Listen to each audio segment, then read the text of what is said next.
Are you an adventurer looking to take your hunt to the next level? Then you're in the right place. Welcome to East Meets West Hunt with your host, Beau Martonik.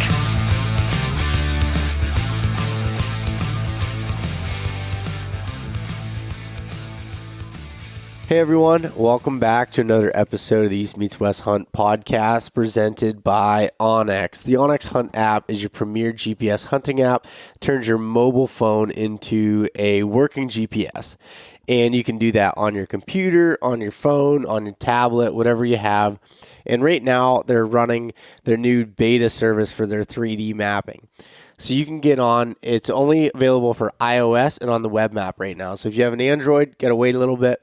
But what they have is you're able to look at it from a 3D image, overlay that with their topography lines and everything else, and be able to really plan out, say, if you're on a western hunt, your stalks, or if you're on a whitetail hunt in the mountains in Appalachian, you can see where some hidden benches are, some different things to check out while scouting and or hunting. So if you want to check out the onX Hunt app, head over to onxmaps.com and use the coupon code EMW. That'll save yourself 20% off of the app. The University of Elk Hunting. So Corey Jacobson and Elk 101 have put together the most fully comprehensive elk hunting learning course available. And they have done that.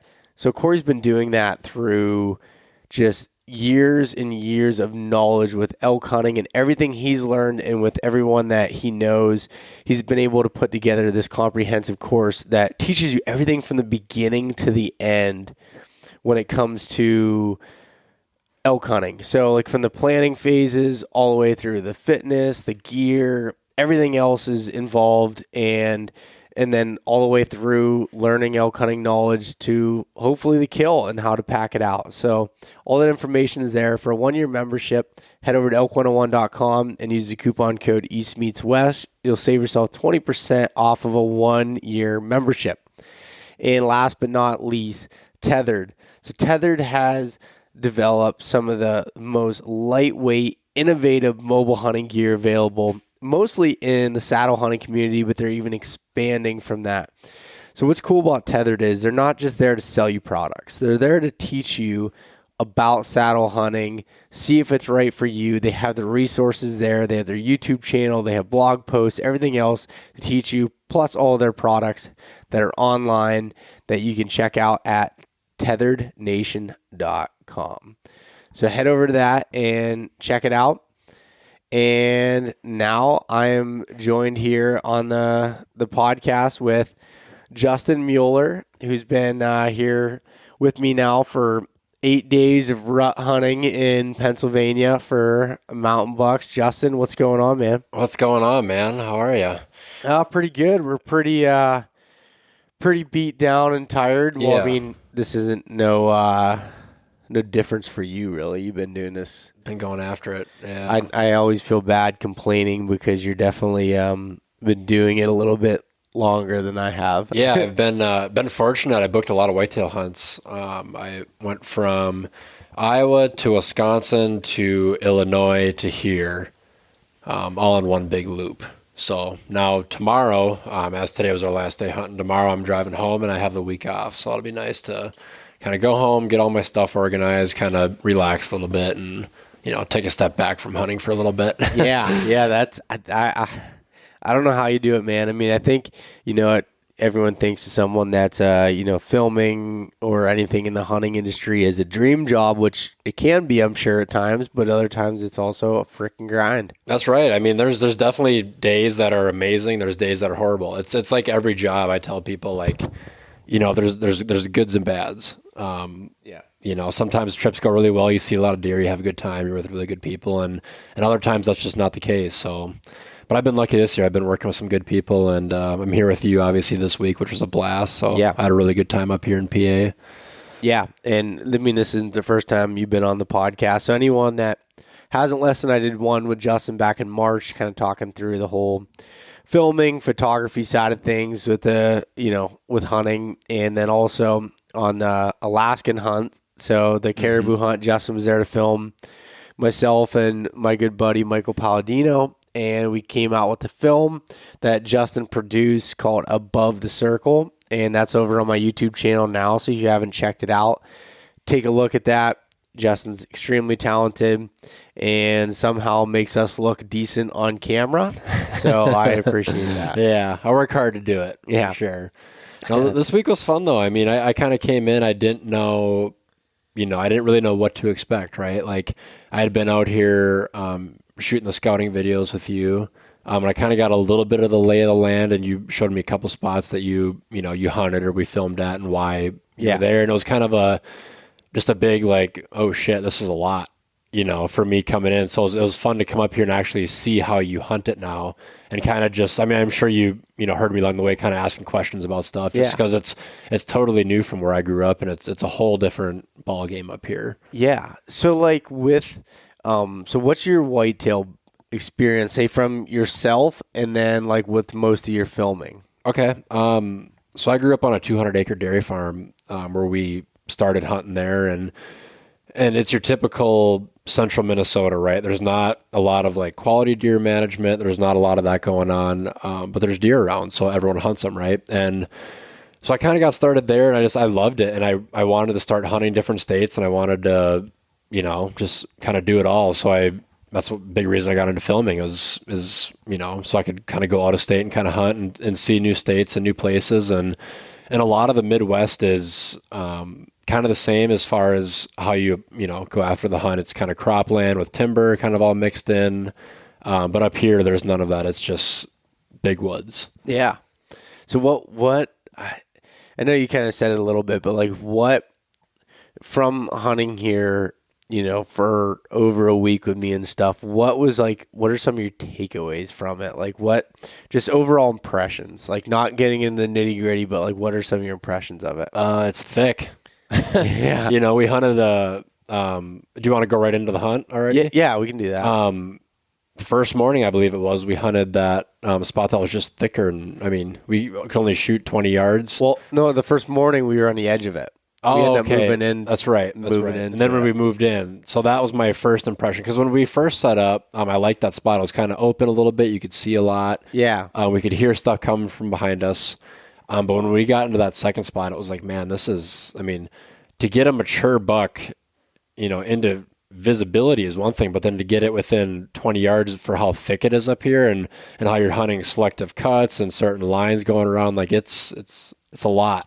Yeah. To say the least, It is crazy to me. So I'll go into the detail the first day there, but so looking at the grand scheme of things when it comes to big woods. All right.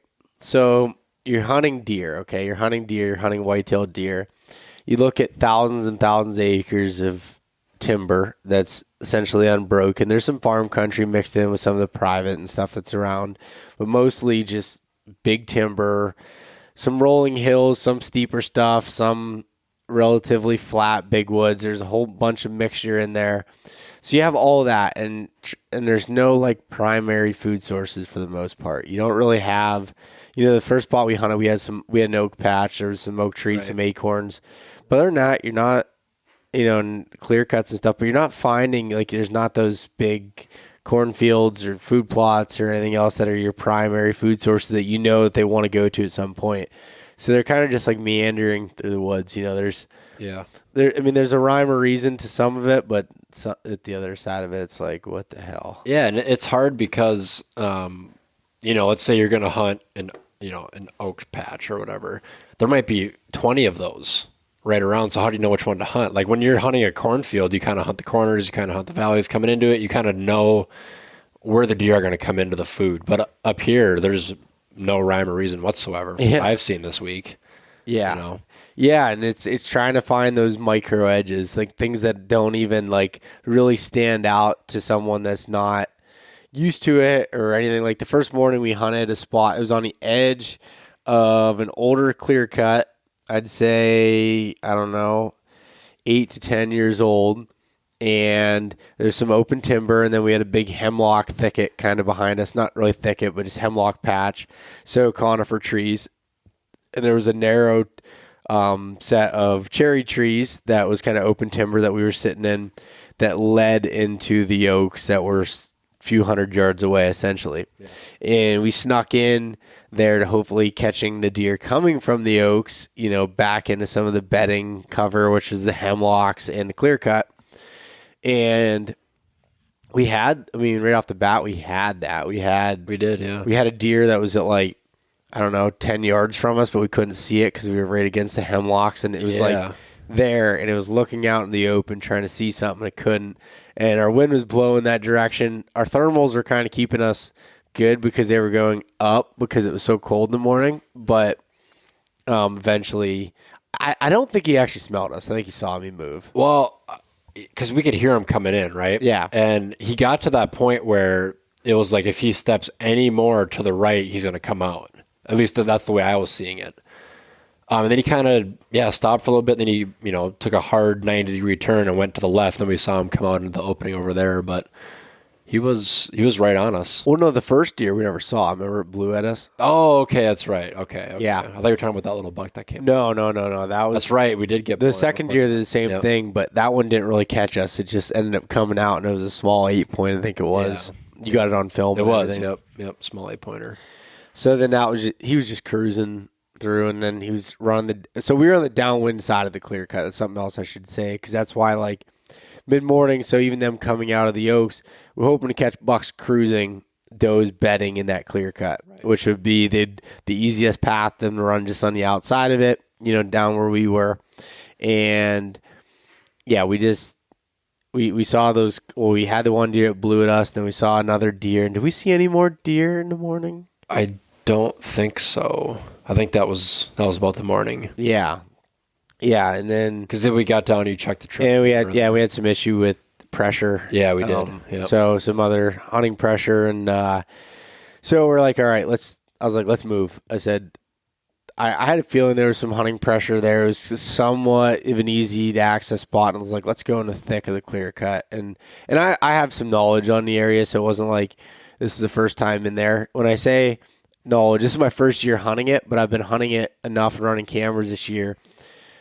There was really one specific buck I was focusing on, and a second one that was like my second target, and I knew one of them was living in this clear cut, and I was like, let's get into the thick of it. Let's just move right in. It's November 7th. Let's do it.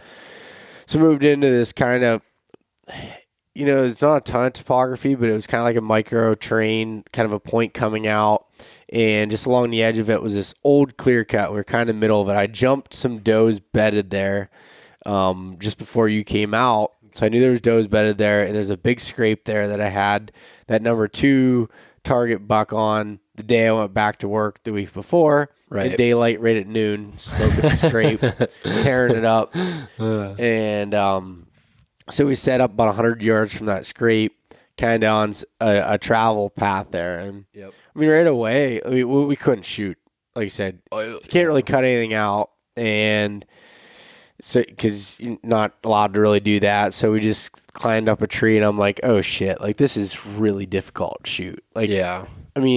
I made a couple mock scrapes right at the moment just to get something to stop, and they're 12-yard shots. They were close. And this is in the middle of just the thickest stuff out there. So it's like when you look around, it's kind of intimidating because it's like, I'm sure you thought it, but it's like, what are the odds we're going to get one to walk 12 yards from us? I know. Yeah.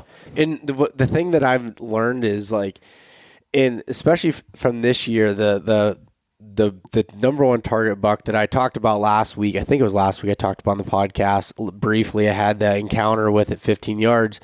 He's running does through the thick shit. He didn't want to be in the open. These big bucks sometimes won't even run the edges. They just want to run inside it. They want to be in that thick cover. Mm-hmm. So I was like, I'm gonna switch it up a little bit. Instead of hunting this edge, I'm gonna get in the middle of it.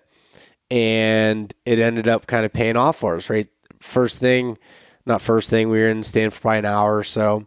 Grunted in a small 4-point or something. Yep. Came right up. Came in on a rope. Right in at 12 yards. Yep, right to your scrape, too. Yeah, right to the scrape. And then he kind of just moseyed off. And we were set up on downwind side of this ridge. And it was kind of an iffy wind, I guess, for depending on where they came from.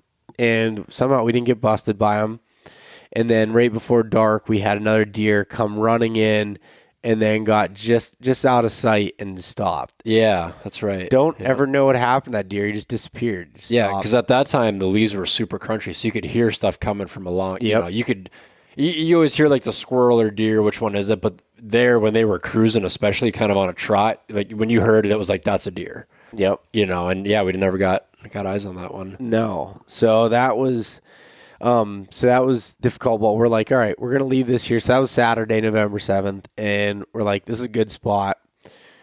Tomorrow we're going to scout all day on Sunday, but we're going to go to a different area. I'm not going to go in and screw up this area or mess around in it. I know this is a good spot. We actually left our set there. Yeah. And then went out and scouted a different area and had some really good bucks in some areas. I left cameras up since the summer and considered hunting some of those places, which we never went back to that one creek crossing spot, but yeah, we never did. Man, I was excited about that one too. That would have been a fun one just from the aspect of how far deep it was in there.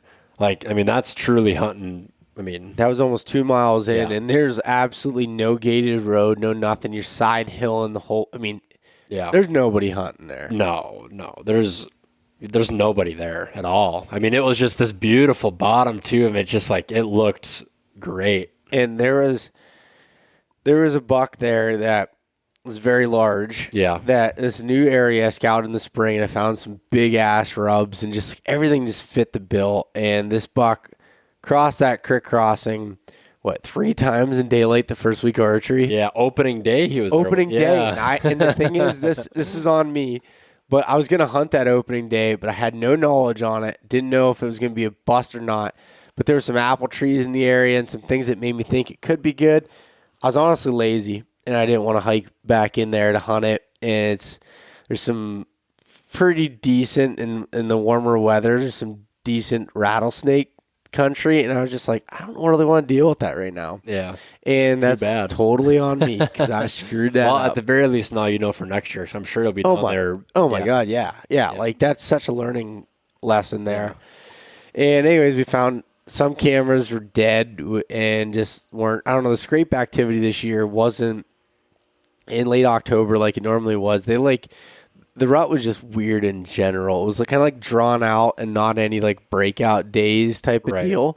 So, anyways, we were like, all right, Monday morning we're going back into that spot, and we went back in that thick clear cut. And how did the morning start out? Do you remember? We had that deer come in before it was light. In the dark. That's right. Yeah. They walked right on that trail right underneath us too. Yep.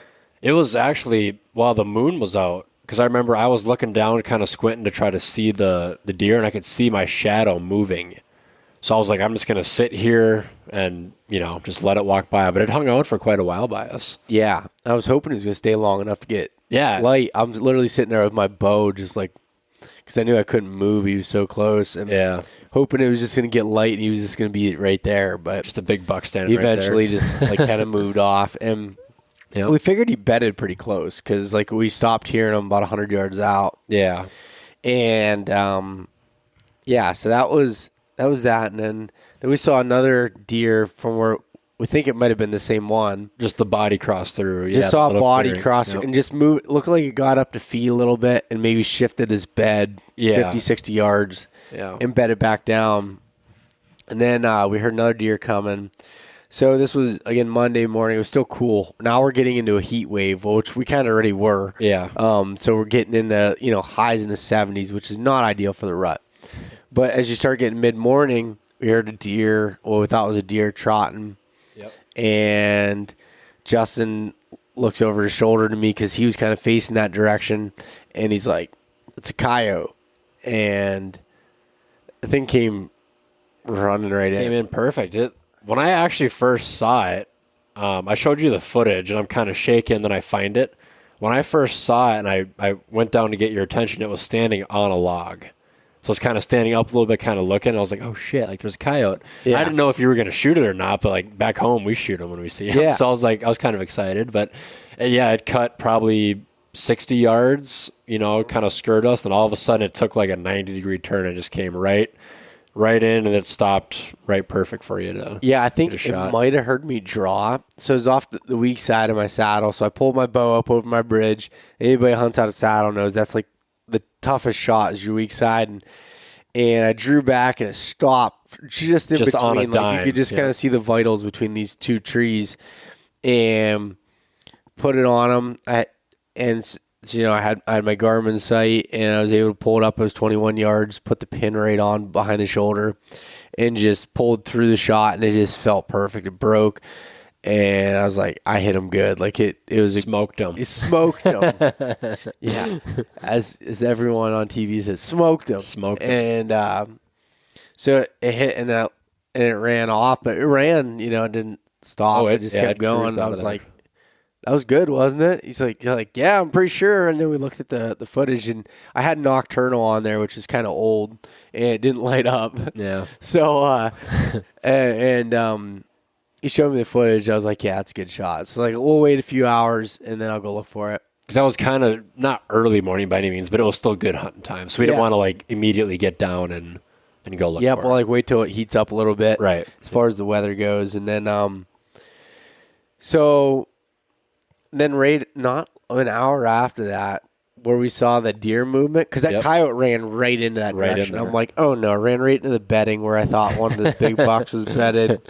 And anyways, 2 deer come out. We see a smaller body and a bigger body, and immediately think it's a buck and a doe. Yep. Coming in, ended up being 2 small bucks. Yep. On a string though, same trail a coyote did. Yep. And I didn't even know it at the time because I set up kind of somewhat blind, just using the features and what things looked good. There was a really main trail that went through there and a scrape. Yeah. And they went through and hit that, and that was cool. They came right through and just cruised on, down through, and then eventually, after a while, we got down and went to look for the coyote. And I didn't have any blood at all from the beginning of the shot, which was kind of surprising, but the arrow was completely passed through, full of blood. Oh, yeah. It was full of blood, but there was nothing laying there, which it probably bled not far after, but just I saw where it ran. I was like, I'm just going to go look for it. Yeah. Yeah, the son of a bitch ran right into the buck bedding area and died literally next to one of the beds that I think one of those big ones used. Yeah. And I'm like, you got to be kidding me. I was like, that's why people don't shoot them while they're hunting deer. But I'm glad you did, though. I'm so glad I did, too. And that was really cool. That was my first coyote with a bow, and it was just... It took us a little bit to find it, though. I for some reason, I thought it went more to the right, so I was kind of looking over there, but you were right on it, and you found it. Oh, it's so tough to know from a stand. Everything looks different when you get down, and... Yeah, found it, and then we're like, it's getting pretty hot. We got to get it out of here because it was starting to stink. Those things stink as it is. Yeah. And then... So we ended up coming out, hauled it out to the truck, and didn't want to pack it out in our packs and get everything stinking, so it's carrying the damn thing. That was great. Yeah. Oh my! I got the better end of that deal. I had an arm pump. Yeah, you carried my bow. You had a bunch of stuff too, but that worked out. Got it out of there, and then you brought it home and got it all skinned out and everything. Yeah, skinned it out and gonna tan the hide. So that was cool. That was my first time doing that. Messed it up a little bit with skinning it and everything, but I think it'll turn out pretty good. Yeah, learning lesson at the very least. Mason was here, who's on last week's podcast, my cousin, and his dad does taxidermy, and he's like, well, you did the face all right. Everything else looks kind of messed up, but the most important part is the head, so we'll make it all right. Yeah, for sure. So that was pretty cool. Got that all taken care of, and then so that was kind of the end of that day. My dad got a buck. Yes. Yep. So my dad shot a real nice 8-pointer, and he called that buck in, said, he heard the antlers hitting off the trees coming in. He went to full draw, popped out in the opening, and he shot it perfect and heard it crash. Everything was great there. I didn't even know because he didn't have any service. He just, all of a sudden, I get a text to get a buck down. I was like, you need any help? And all of a sudden, he's at the house with it. So yeah, he wasn't too far after us. No. Before he showed up with it. But that was cool that he came by to, show everybody. And yeah, it was nice. Yeah, that was a lot of fun. So yeah, for sure. It's always good seeing people that put their time into, get a nice buck and everything. So that was cool.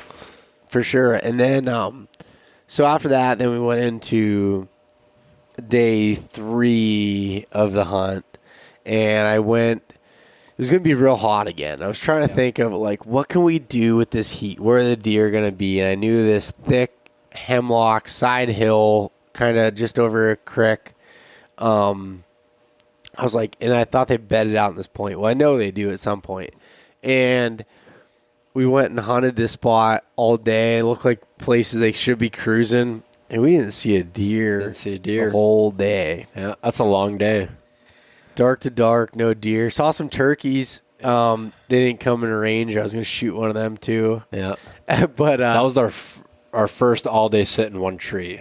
Yeah, yep. Before moving around. Yep. That was a good spot, though, man. It wasn't happening there, I guess. But no, it wasn't happening at that time. So yep. Everything looked good, though. Yeah, we moved out, so not a whole lot of action then. And then it came to Wednesday, which was day 4, and completely relocated areas. Yep. Is that yeah? We did that Wednesday because there was rain. No. Hold on a second.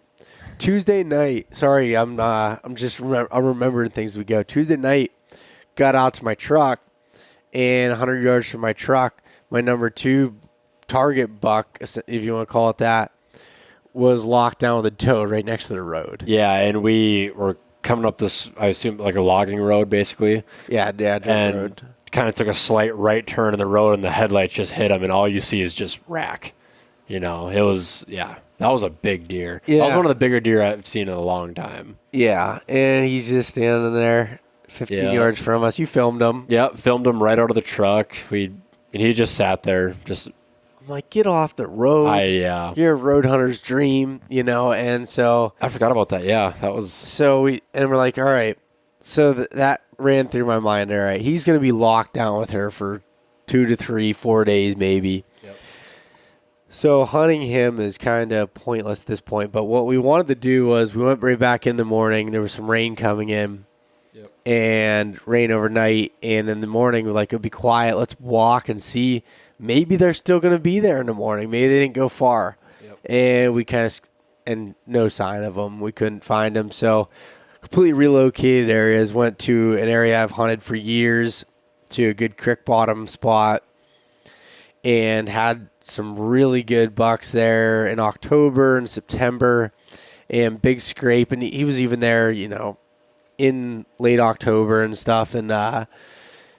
And so we went and hunted that first evening. No good. That was a pretty far pack in. That was. We didn't really know exactly where we were going to go. We were kind of playing it by ear. Yeah, trying to find a tree and get in. We were in a very good tree for being hidden, but not really good for shot opportunities. Right. Which is kind of a catch-22. Yeah, got to find that balance there. Yeah. And we didn't see anything at night, but we're like, I basically said this is a spot we're going to spend 2 or 3 days. Because I know the way these spots are. Might not see a deer for 2 days, but when we do, it's going to be a good one. Yep. Next morning, about 8:30, we heard some bucks fighting. Yeah. Full on battling it out about 120 yards away. Couldn't see them, but they were close. Then we heard them splashing in the water, crossing the creek. And the one came back this way. And I'm thinking he's the one who lost because he went up over the hill. Yep. And I saw him, and it was a smaller 8-point, and he was just getting out of there. He wanted nothing to do with nobody, didn't respond to calls, nothing. He just took off. And then I saw another deer cruising the ridge behind us, like one level up, about 20 minutes later. So it was probably that same deer. I just saw him real quick. Yeah. And then all day, no other action. Then right before dark, we're getting ready, almost ready to pack. It was the last few minutes of shooting light. Yeah, for sure. And you said to me, you're like, Beau, little buck in the bottom. And I grabbed my bow anyways and I started to grab my bow, and he was already like out in the open. Like the spot I wouldn't expect him to come out in, wide open. Yep. He's cruising, and this was a shooter buck. You're like, oh, not a little buck. Yeah. Well, when I first saw him, like there was an edge that I was watching, the edge where I could see, and like that's where I expected to see the deer coming out. Mm-hmm. And I was kind of looking over there. I looked over to my right, the opposite way, came back, and he was already, like you said, 15, 20 yards past that, standing out in the open. And as soon as I looked at you and looked back up, he was kind of looking at us, and I was kind of like, oh, that is a little bit bigger than I thought it was. At first I thought it was like a little, just a little tiny basket rack because he had his head down. But then when he picked up and looked, kind of around, you could see that he was a good buck. Yeah, he had some sweeping beams. I mean, he was no like mega giant or nothing, but a really good, mature, big woods deer. And then he started walking away. I waited till he turned his head, and I threw some calls at him. And I had Janelle, the decoy, set up, but she was back in the timber. I don't think he could see her. No. And at that time, she might have been facing. That's what it was. Yeah. She was facing the wrong way. I had pictured these deer coming out from a different direction. And so two-dimensional, the Montana decoy, you can't see it when facing straight away. So he just kept cruising. And even then, if I could have got him to say stop or was ready, he was at 49 yards, which I would shoot, but not. It was getting low light, and he was real alert. Like he wasn't. I don't know. He was on a mission, but at the same time, he wasn't dumb either. He wasn't in full zombie. He was very mode. aware of what was going on. Yeah. Yep. So he left and we climbed down, came back in the next day, which been Thursday. Then we were getting cool weather. Yep. We were freaking pumped, got in there, frost. First morning of frost, yeah. Oh, fired up. Yep. Not a freaking deer. Nothing. Dark. Not a deer. And man, is that a good spot? Oh my God. It looks amazing. Oh, I was just looking around all day like, how the hell have we not seen 10 deer by now? It looks so good. It's just low deer density, and you're either in them or you're not. And eventually something's going to cruise through there. We said that if you'd sit there for 7 days, you're going to get an opportunity. But man, is that difficult. Yep.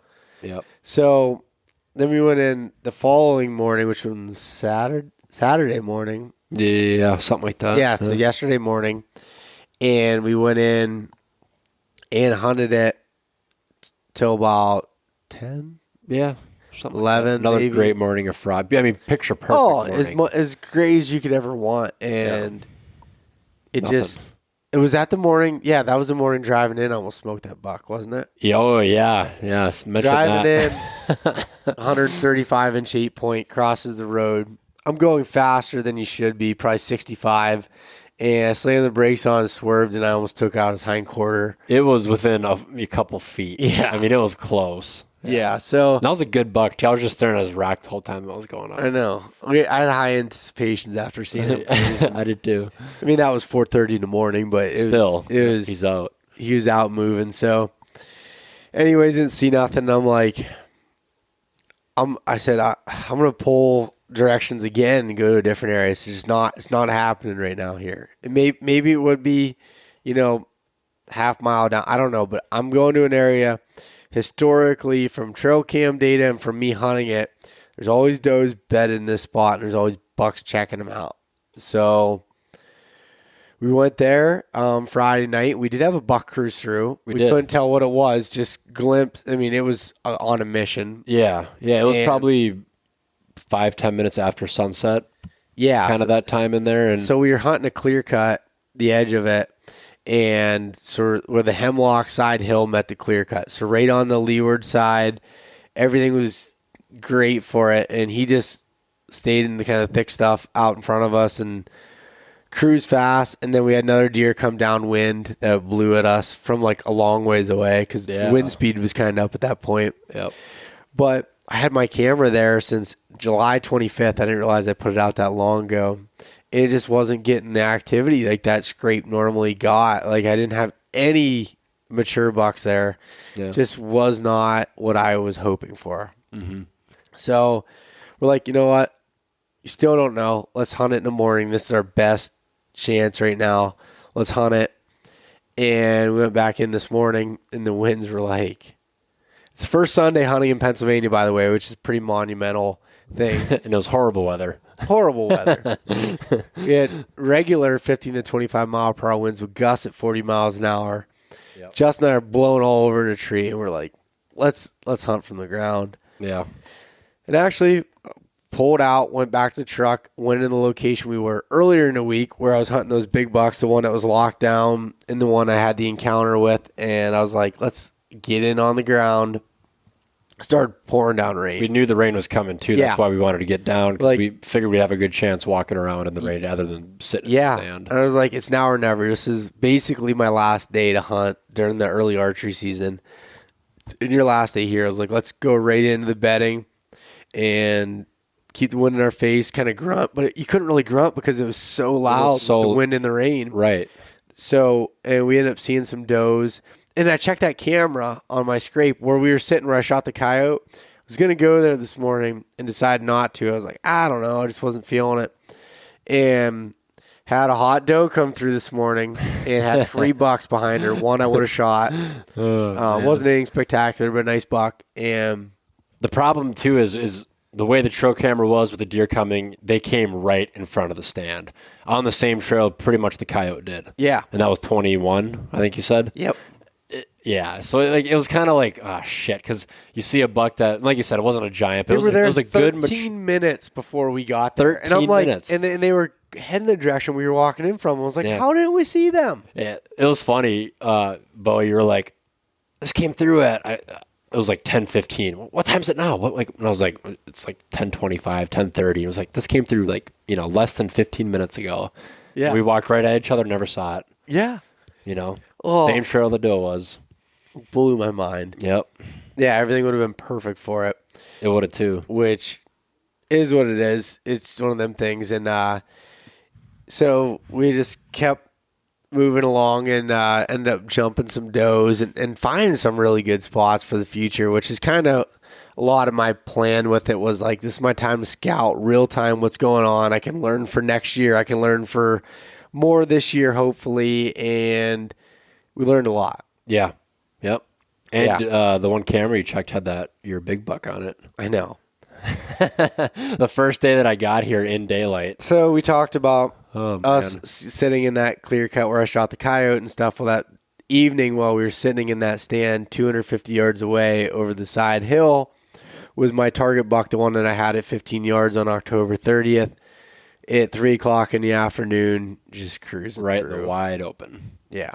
Not wide open, but for where wide open with the camera. Yeah, exactly. Yep. He would have been a I don't know, 10 or 11 yard shot from the tree. Yeah, definitely not wide open in general. It was thick down in there, but for where the stand would have been. He loves that side hill. He lives on that side hill, and that's why he's so big, man. It's just, it's out there. Yeah, and so to kind of recap this, so we didn't kill a deer on this. We were putting together a film, and we've kind of come to the conclusion that most likely we're going to sit on this footage for a little while and see how the rest of my hunting season goes. Yep. And if not, we'll try to do something again next year to put together. I don't want to release anything that's not great. Like, I wanted to tell the story. Not that killing it is the whole portion to it, but I think that to tell this story right, I want to have some sort of closure with it and be able to show it.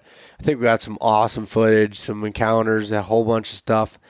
I think we'll release the coyote kill as something very separate. Soon, yeah. And so it was a lot of learning. The weather was definitely not ideal. We had maybe 2 days that were somewhat ideal. 2 out of 8 that were good days. Yeah. Those 2 mornings were as good as you could ask for, but other than that, it was really hot or it was raining and windy. Yeah.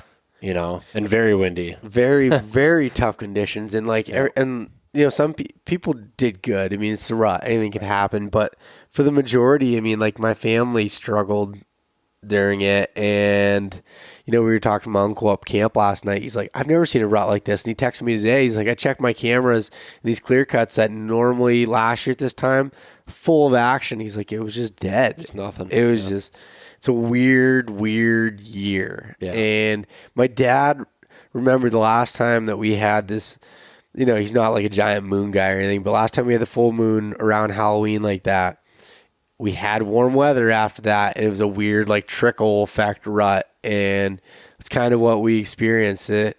And, I was pretty upset about it. Like today, it was just like, I'm like, I'm coming out, with a tag still in my pocket. I'm going to have to pull out the rifle most likely. I may get out a little bit here this week before it ends on Friday, but I highly doubt it. Yeah. But at the same time, like, I'm not giving some story of like, oh, it was a great experience, the typical didn't fill the tag deal. But I definitely learned a ton and had the encounters that I needed. I didn't capitalize on a couple of them, which was totally on me. I got the big win. The biggest deer, one of the biggest deer I've ever hunted. I had him at 15 yards. Mm-hmm. I didn't get an arrow off in time. That's on me. I didn't capitalize, but I got, like, I thought he was living here and he was living there. Right. So that's a big win. Yeah. Huge win. Yep. And I passed on a lot of good bucks before you got out here. Mm-hmm. And, I had some videos, a 3-year-old 8-point. Wasn't anything impressive on the headgear, but nice 3-year-old buck. Nice buck. Yep. And so, like, it was a good year overall, from the archery standpoint, but learned just a ton, learn a new area. I do this every year, find new areas. Why don't I just keep, I don't know. But I'm always too many areas, searching. trying to hunt them all and moving around too much. I know. But we did do good. I felt like I was more patient this year and spending more time in areas, and it didn't pan out, but that's the way that it goes. But man, when you get spots like that, it is just a matter of time. And it's hard to sit in the same, if you're not seeing deer for 2 full days, it's hard to stay there. But if you do that, I think it's a way to be successful, right? Like, obviously there's perks to moving around and staying active, finding deer, but there's also a lot of... But during that peak rut movement like that, like, I think sitting still is more, you're better off doing that. Like, if there's does that are hanging around somewhere in the area and this is a travel route, you got to sit there. Yep. Like, you got to spend time, especially in low deer density area. You're not blowing deer out. You're not... Yeah. I mean, we didn't blow any deer out walking in. It was like a 1.5 mile walk into that spot. Yeah. Like, we didn't blow any deer out any of the days. Yep. Yeah, exactly. So, I don't know. It's a difficult thing to figure out and see, what you did right, what you did wrong. But I think there was a lot of lessons to be learned there. And this year was different for me because I was really focused on one deer. And I'm not, anybody that's listened to me before, I'm not a person that typically does that. But I learned so much by trying to figure out one deer's behavior. I found his shed this spring, and that's what kicked this whole thing off and me hunting this area, because I found this shed. And I felt like I've learned so much about this deer in a short amount of time that it's incredible. But he still obviously is out there. Yeah. He made it. But and when I say that I'm hunting one specific deer, I wasn't only going to shoot that deer. I was hunting that deer, but if another good one that, I felt good about shooting, then I would shoot then. Like, for me, I don't have like a real size requirement. Like, my goal is a 4-year-old deer, 4-year-old buck.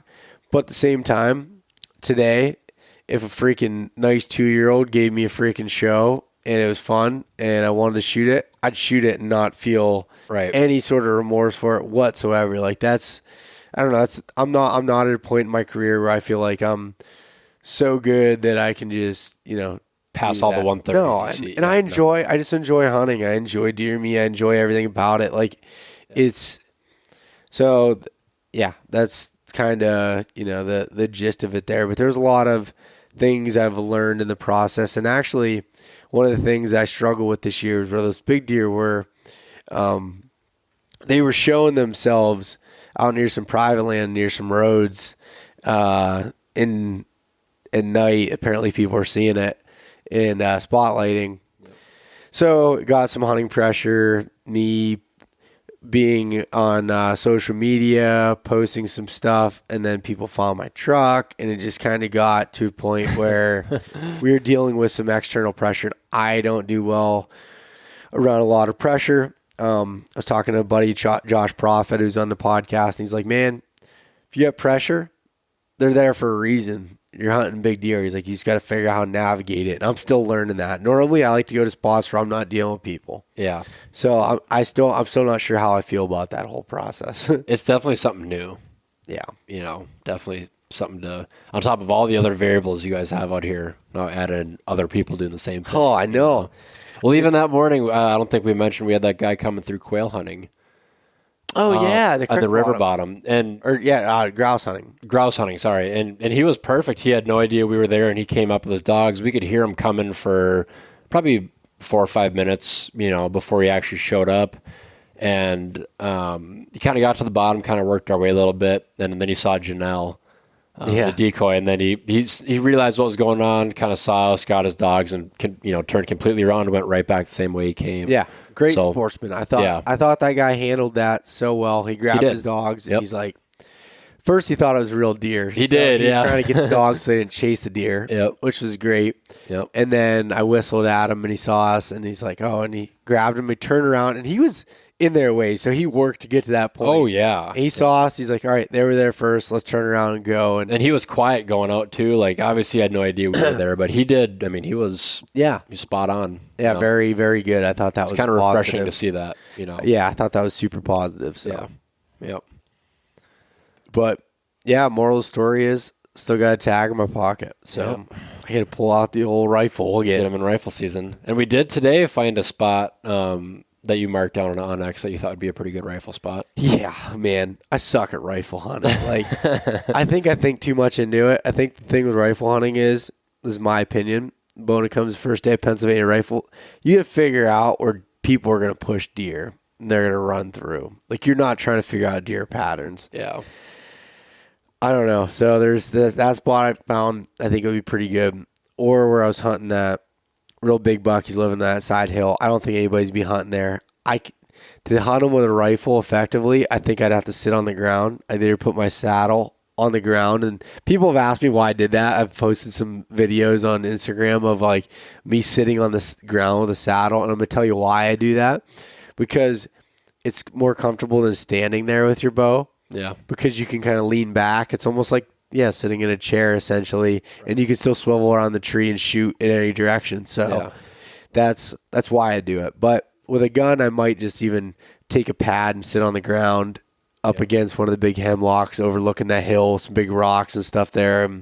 Yeah, that was a good little spot. Maybe some pressure will, I'm sure there's going to be a ton of pressure on the top. Sure there's going to be a ton of pressure coming from every angle, and in rifle season, that side hill might be a sanctuary for them. So for sure. Probably sharing too much on here. I'll have freaking 3 guys sitting there next to me, but yeah, they're gonna be there before you are in the morning.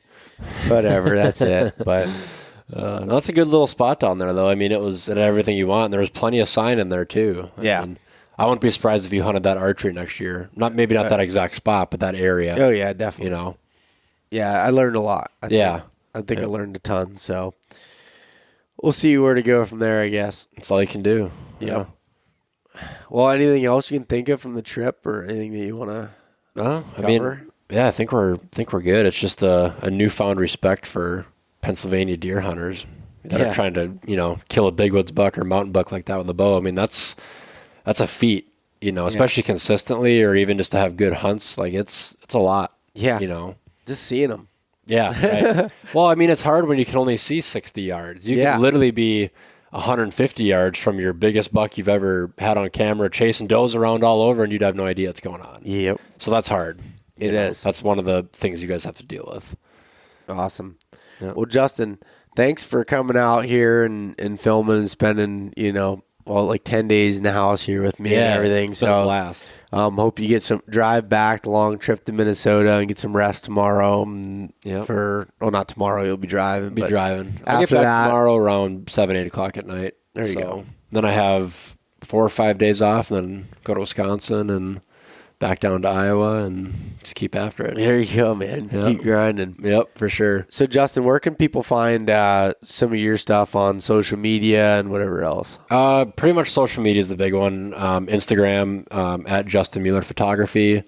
If you go on Beau's page, look at just about any picture. If just click on some of the pictures, you'll see my tag there. But at Justin Mueller Photography is my Instagram. So that's, where I post all my pictures. And when I'm on some of these hunts, I try to do like somewhat semi-live updates. Sometimes I get a little behind on it, but I try to keep that going pretty good. So you can kind of follow along in some of the hunts that I'm on. So cool. Yeah. All right. Well, thanks, man. Appreciate it. And hopefully we'll be doing another. We're going to start game planning some hunts for 2021. Yeah, for sure, man. It's been a hell of a week. It's fun. And hopefully I can kill a buck and rifle, get a little bit of film, and we can still put this together. That's right, yeah. And get this released. I think it's going to be shared at some point. I just don't want to rush the process. Yeah, it's just a matter of whenever we get the project done. Awesome, dude. We'll talk to you later. Sounds good, man. Appreciate it. See ya. Bye. Thanks so much for listening to this episode of East Meets West Hunt with your host, Beau Martonik. For more great content and to stay up to date, visit eastmeetswesthunt.com, Facebook at East Meets West Outdoors, and Instagram at East Meets West Hunt. If you enjoyed today's episode, please review and subscribe, and we'll catch you next time.